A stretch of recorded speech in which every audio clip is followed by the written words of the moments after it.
I look back and I was like, what was I smoking crack or what? I asked that question a lot.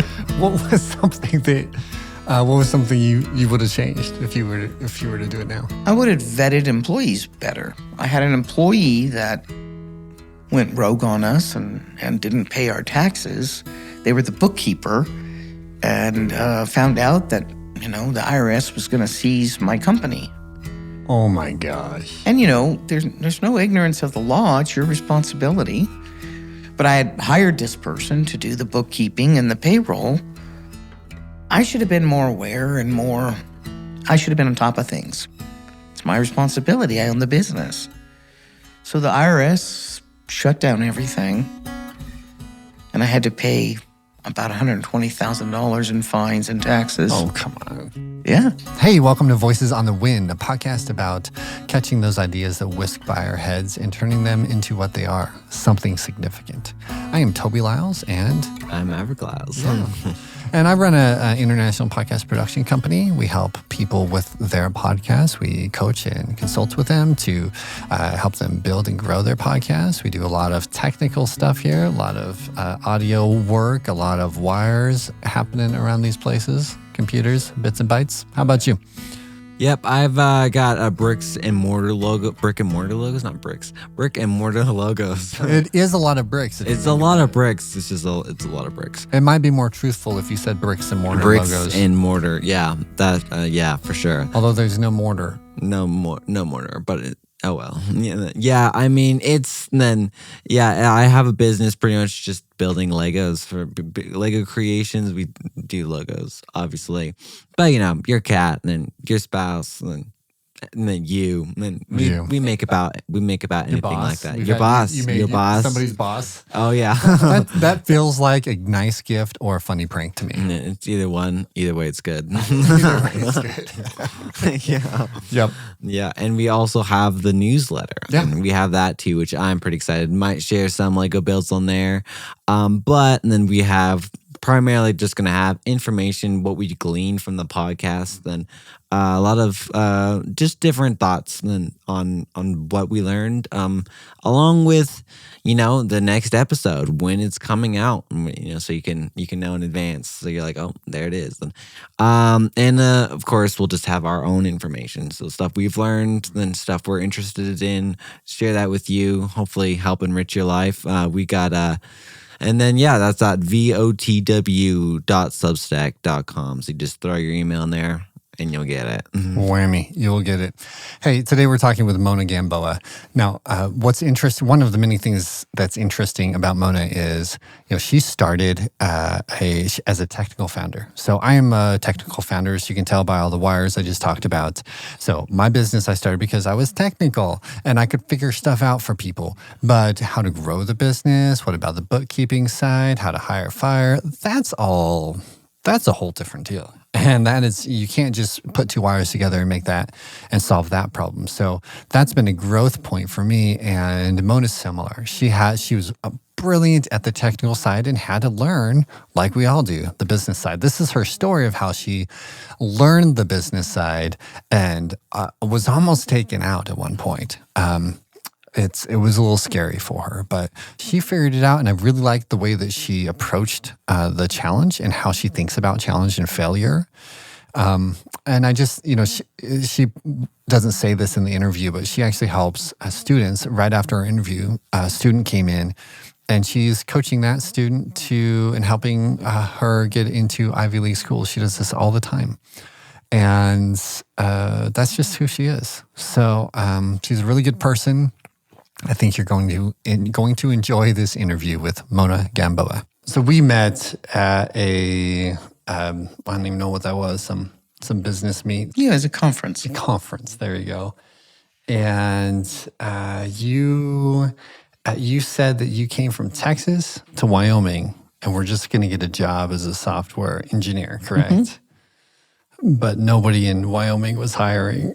Were there were software firms, I'm assuming. Did we have anything? We came in 2000 from Austin, Texas. In Austin, we had started a software company. My husband had gotten his PhD, and He had told me he wanted to be a professor years ago. He wanted to first make some money in life and then go on to his second career to be a professor. We had really young children. I had a 4-year-old daughter and a 8-month-old son, and my husband comes to me and says, I want to be a professor now. I would like to get out of this industry of software and I said, okay. I mean, you told me that from the day we met. I'm with you wherever you decide to go. I'll follow, I mean, I can get a job anywhere. So he looked around and he got 4 job offers. And he came to me and he said, okay, these are my offers. One's in Maryland, one's in Oregon, one's in Wyoming, and one's in Vermont. But since I'm taking you away from your family, because my family lived in Austin, you pick. And I was like, it's a no-brainer. Wyoming. I love the mountains. I've always loved the West Coast. I mean, the West, the Rocky Mountains, Colorado. Now, I'd never been to Wyoming before. I knew it was cold. I mean, I read some stuff. And I also thought about my kids growing up in a small town that would be safe. And, just lots of things that went into it.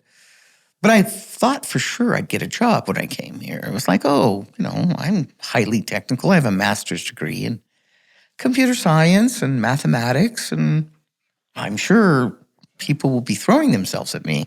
And then I got an interview at the University of Wyoming's IT department, and they offered me, I think it was like and I'm going to just put this amount out there. It was like $35,000 to be a database administrator. And it just crushed my soul. I was truly making over $100K in Austin at that time. And I just couldn't do it. So I went to my husband and I said, what do you think about me starting a business? There's no IT firms here. Might be a good idea. And he's like, you remember all the troubles we had at LIM? We had this software company in Austin still that we had left. And I didn't start LIM. I was one of the founders, but I didn't do all of the starting of the business. I did the technical. We were the technical arm of that business. And so I'm like, it can't be that hard, right? There's thousands of businesses. He's like, well, I'm behind you. You let me live my dream, go live your dream, And I was like, okay. 4 years after we had moved here, and my daughter was in first or second grade, and my son was going into he was about 4 or 5. And so I started Happy Jack, and it wasn't a full-time thing because I still had young children, and I kept watching them, and I wanted it to be a software company because that's what I do. I write software. So I was like, okay, what kind of software do I want to write?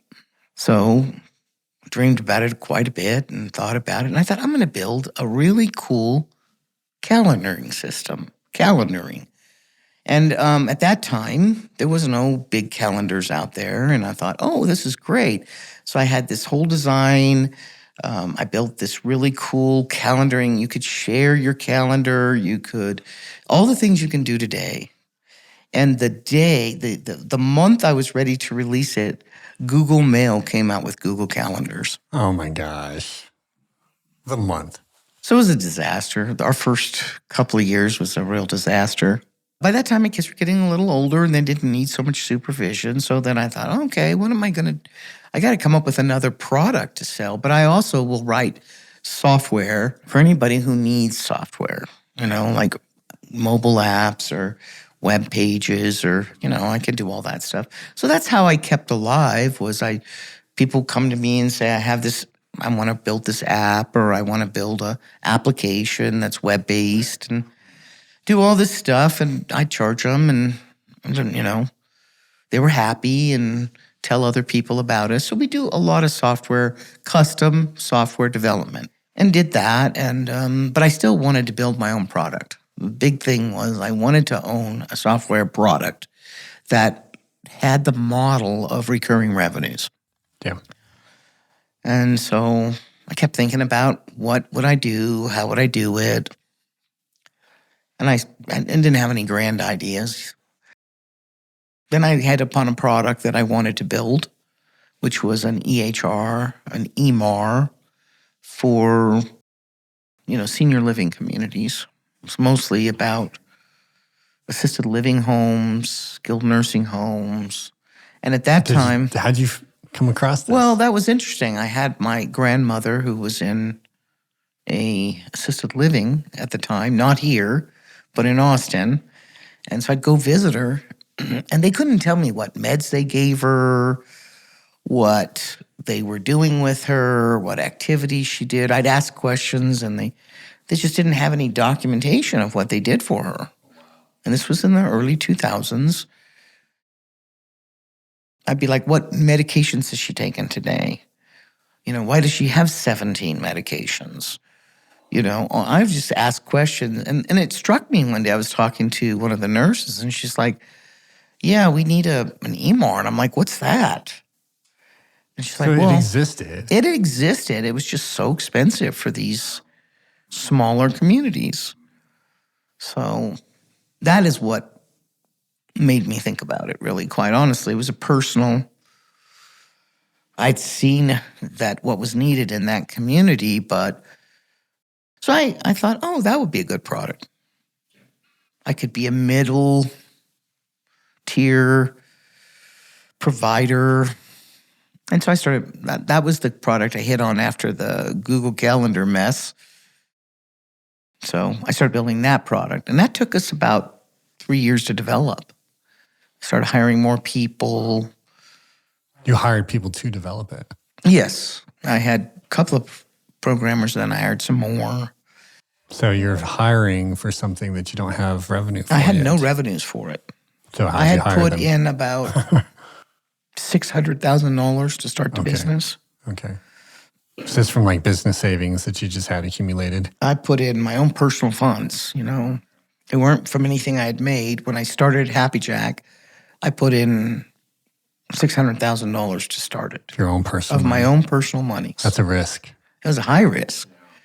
And my husband was like, it's just money. Well, it doesn't matter. I love that. Yeah. I was like, it matters to me, but I promise I'm going to get it back. Yeah. So that's how it started. There's a lot to learn about running a business. I made a lot of mistakes. I look back and I was like, what was I smoking crack or what? I asked that question a lot.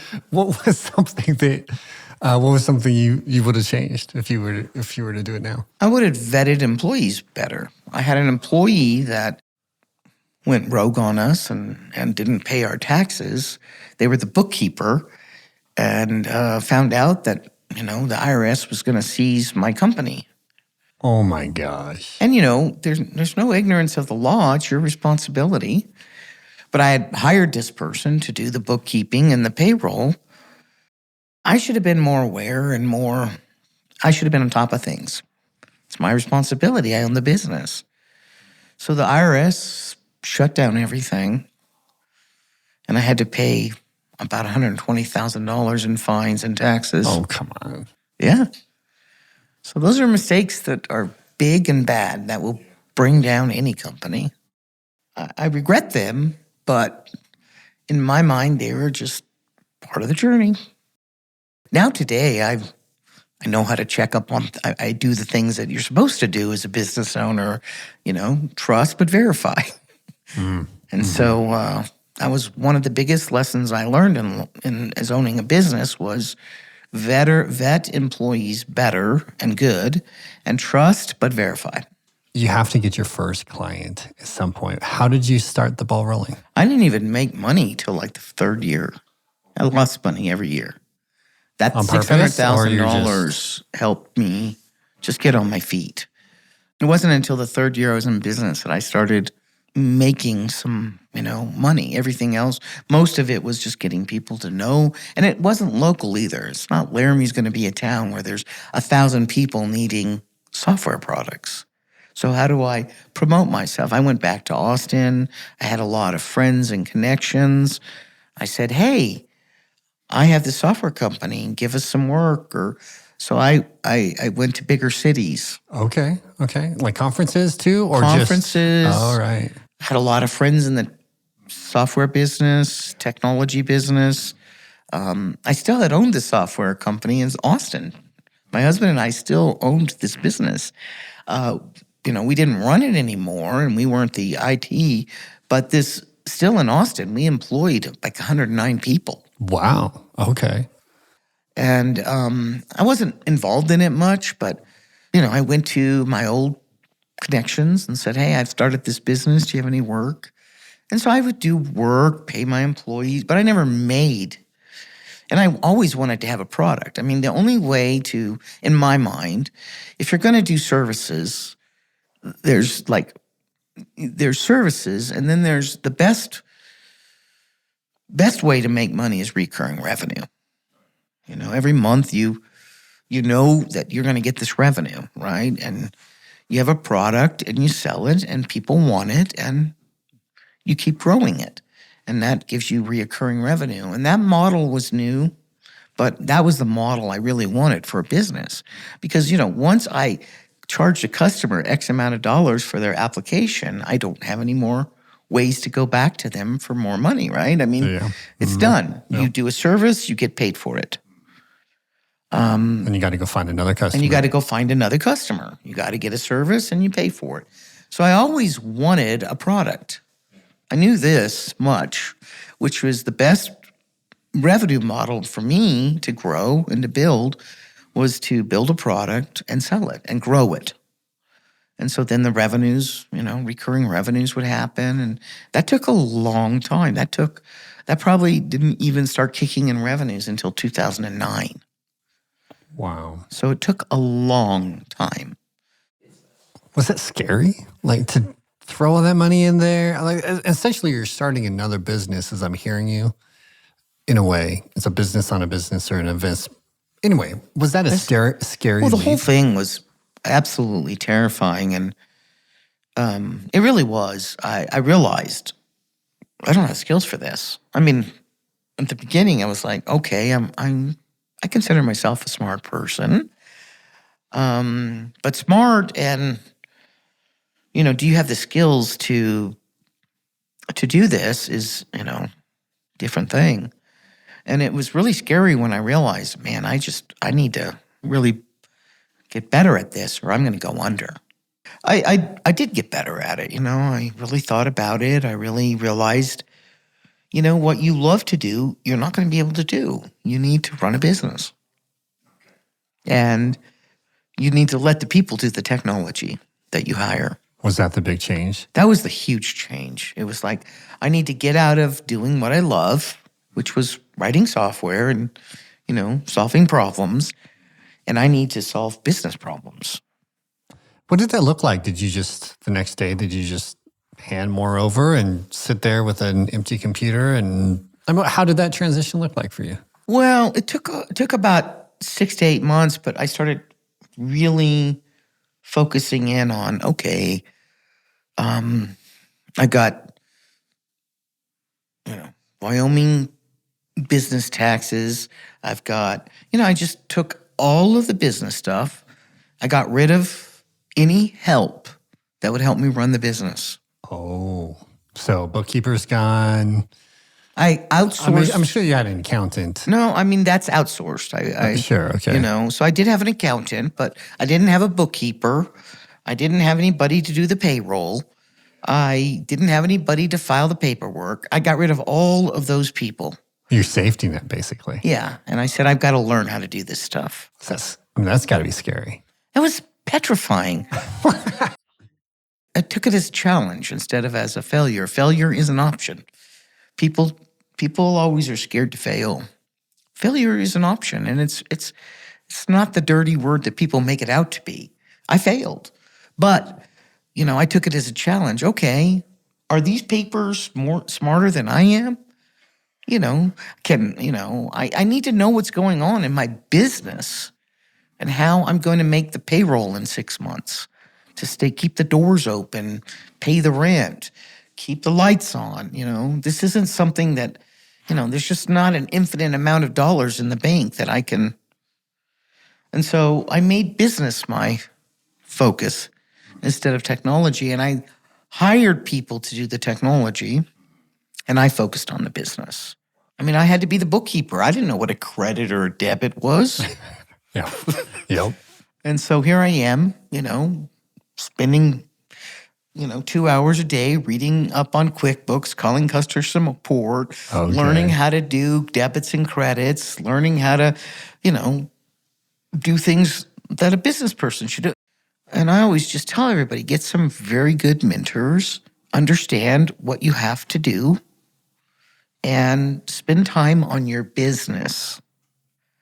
And what are your products? That's a different story. You have a business, and then you have your products, your services. What are you providing, and how do you make the business successful for that, and growth? Your first employee was from Texas. Did they move out here? That's another risk. It's a risk to start a business, and then it's a risk to get that first employee. No, my first employee was, I was getting that e-business degree, and she was getting an e-business degree with me. Now, I had contractors that I would contract out of the state of Texas because I had friends. I'd say, I'll pay you this much money to do this job for me, right? But they weren't employees. They were contractors. I'm sure you looked at your numbers. You're pretty confident you could pay her. But that's a big chunk out of your income not or only the business's that, I paid investment. her. I actually paid her mortgage for Oh, okay. she wanted, for about a year until her husband could come and he got a job, and I really helped them get started. And I promised her that. Uh-huh. And so it was a big chunk of money. But, she's still my employee, and she's very loyal to me, and her child calls me auntie, Oh, yeah. and so it's I don't like to mix family and business. Like, my children don't work here because I'd be like, you're going to get fired today. You have to work extra hard. It's tough. And again, I will not hire an employee unless I have a whole year of their salary. Yeah. And I guarantee them employment year by year. Mm-hmm. I'm going to let you know. And I have never laid anybody off. Again, that's been something that I'm really proud of. I've grown very slowly, but I've also grown very fiscally responsible, where I don't just, ramp up, shut down, ramp up, shut down, ramp up, shut down, do bad business deals and make people angry. I've never heard of somebody talk about planning a year in advance, which basically means you're always a year in advance, I would assume, for every employee. And you got to think, every employee you get, you got to add 30 to 35% for overhead. Wow. Mm-hmm. So you're going to pay them X. You need to add, I say, about 50% on top of that, and that's what you're going to need for that employee for your year. This is very personal. My father, we were pretty poor growing up. In the worst of our times, my father got laid off. It took him about 6 to 8 months to get a job. And I never will forget it. I thought that company was just horrific. Didn't he know he had 8 children? My father had 8, I have 7 siblings, all from the same mom and dad. And so it was like, he's got 8 mouths to feed. And you just tell him one day he doesn't have a job. And I was about 14 at the time, and that really affected me. It really did. I thought and thought and thought about that a lot. I thought, that's a horrible business person to do that to somebody. Mm-hmm. And my father was a hard worker, worked 3 jobs so that he could feed his family. And so, I always thought that was terrible. So I said, if I ever own a business, I'm not just going to lay people off. That's why I have that, these people's lives, their livelihood is dependent upon me and what I do and how I do it and my business. That's a great story. But I never said to myself, I'm going to own a business. I'm going to start a business. Although my father did tell me for years and years, you'll never get wealthy working for someone else, ever. You've got to own something. You have to have something. You have to have a product or a service to make money. He didn't speak English, We came here from another country. I came here when I was 5, and when I went to the first grade, I didn't speak English. By the second grade, I was fully English. They were immigrants that came to get a better life, just like, the American dream. He wanted an education for us. He wasn't educated. My father was a janitor. That was what he did for a living.